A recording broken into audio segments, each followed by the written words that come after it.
Greetings, film fanatics. Filmholmes here, and welcome to another rendition of Too Many Movies.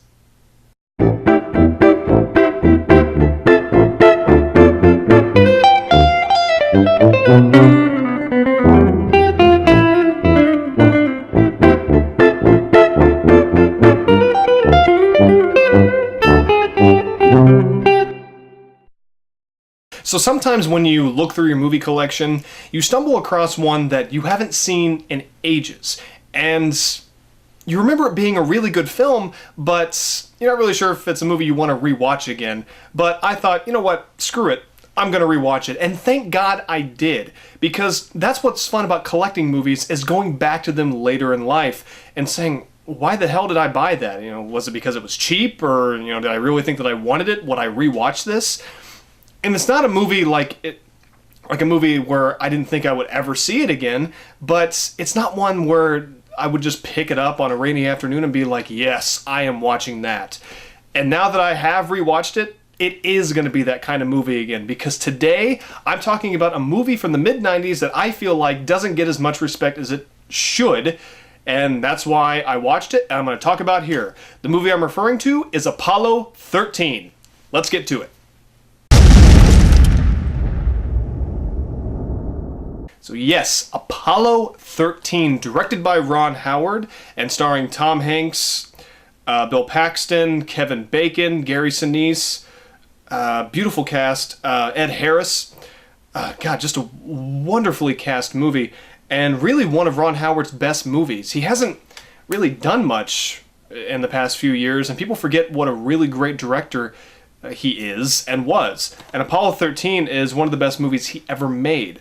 But for anybody who doesn't know the story, it's a true story. In the early 70s, after we've already gone to the moon, Apollo 13 was scheduled to go to the moon.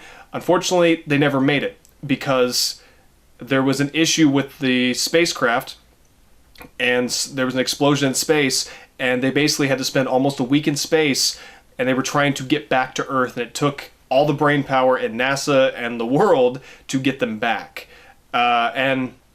It's not a spoiler, it's real life.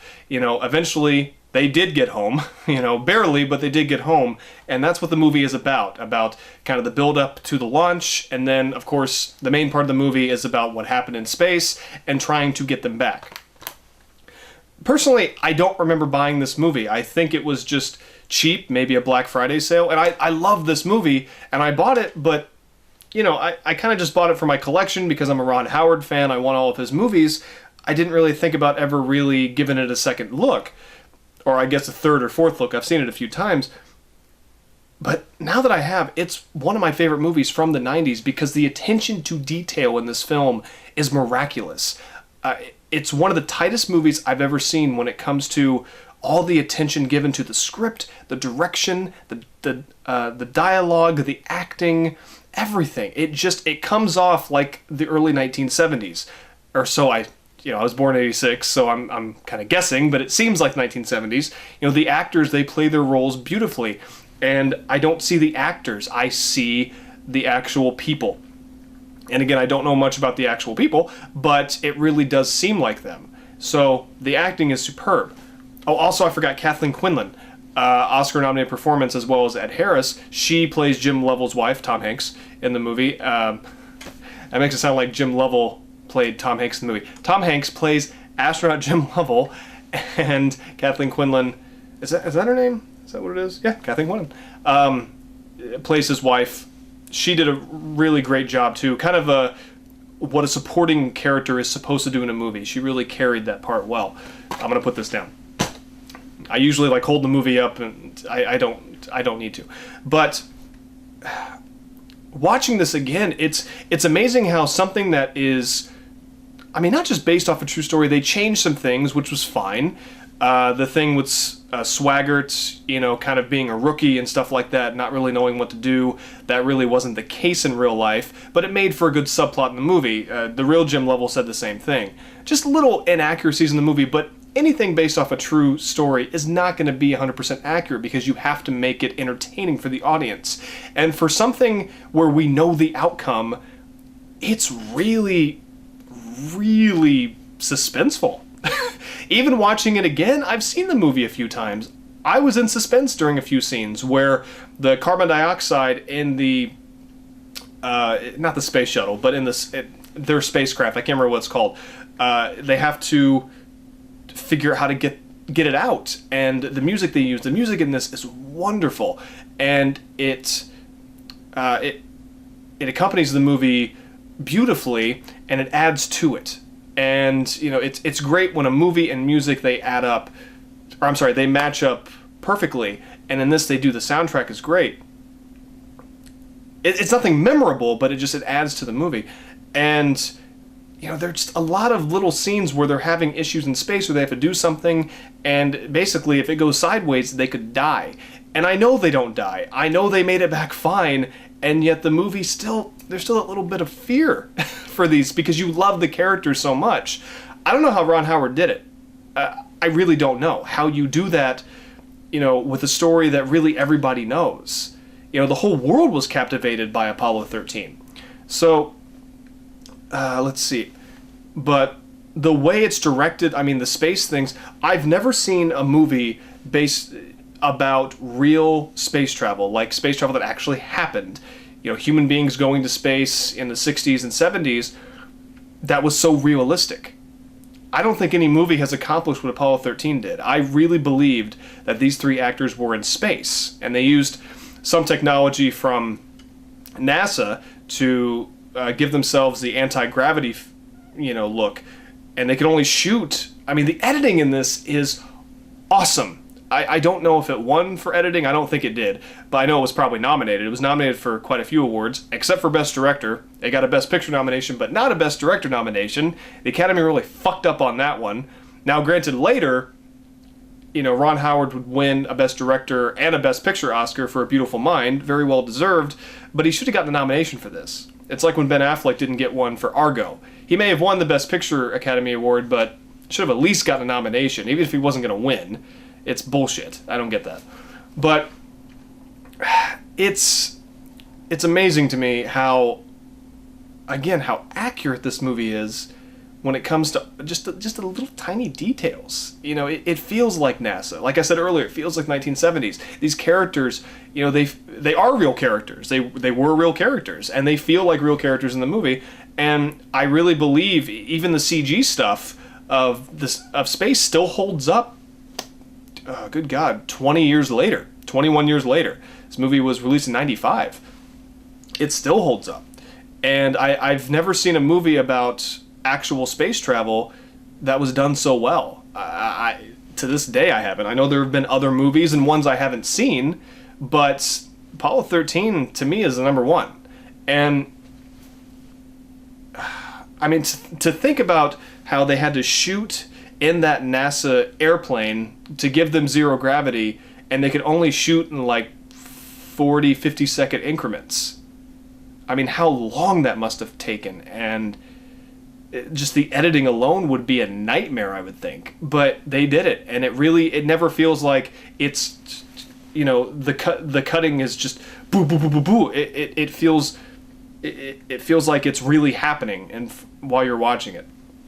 So, man, I was pleasantly surprised when I rewatched this, and honestly, I didn't just rewatch it once. I also have the digital copy on my phone. It came with the Blu-ray, and I've watched it a few times on my phone. Like, there was a good couple weeks where it was just a movie that I kept wanting to go back to see certain scenes or certain moments, or just to watch the whole movie. I probably rewatched it 4 times.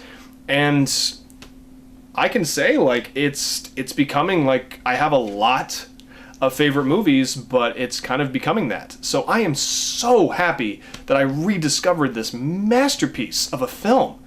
I mean, everything about it, I can't think of anything I don't like about it. Everything hits. Even the beginning stuff building up to the launch, it's necessary. It doesn't feel like, oh, we gotta see the personal lives of the characters. Everything makes sense, and you immediately fall in love with these characters, and you fall in love with the time period, and you fall in love with NASA. And even if you didn't grow up during that time, which I didn't, you can respect how it was back then. Like, wow, we live in a world now where man landed on the moon. When I was born, that's just the way that it was. But back then, You know, in '69 when it happened, that was like the biggest deal in the entire world because, and to this day, as far as we know, if we really did land on the moon, you know, we're the only ones that have. That's one of the biggest accomplishments in history, you know, and you really feel the heartbreak of the astronauts that, you know, they don't get to land on the moon, but at the same time, they do get to go home. So, and you see the torment in the characters where it's like, shit, we didn't get there, but let's go home. You know, there's a scene where they have to go around the moon to kind of get back to Earth, and Kevin Bacon and Bill Paxton are looking at the moon, and Tom Hanks goes, "Gentlemen, what are your intentions?" "I'd like to go home." Kind of like, because they were talking about the moon and where they were going to land and kind of getting lost in the moment, which they deserve to do that. But Tom Hanks realized, like, we got to focus on going home. We got to go home. You know, so it was a very important moment in the movie.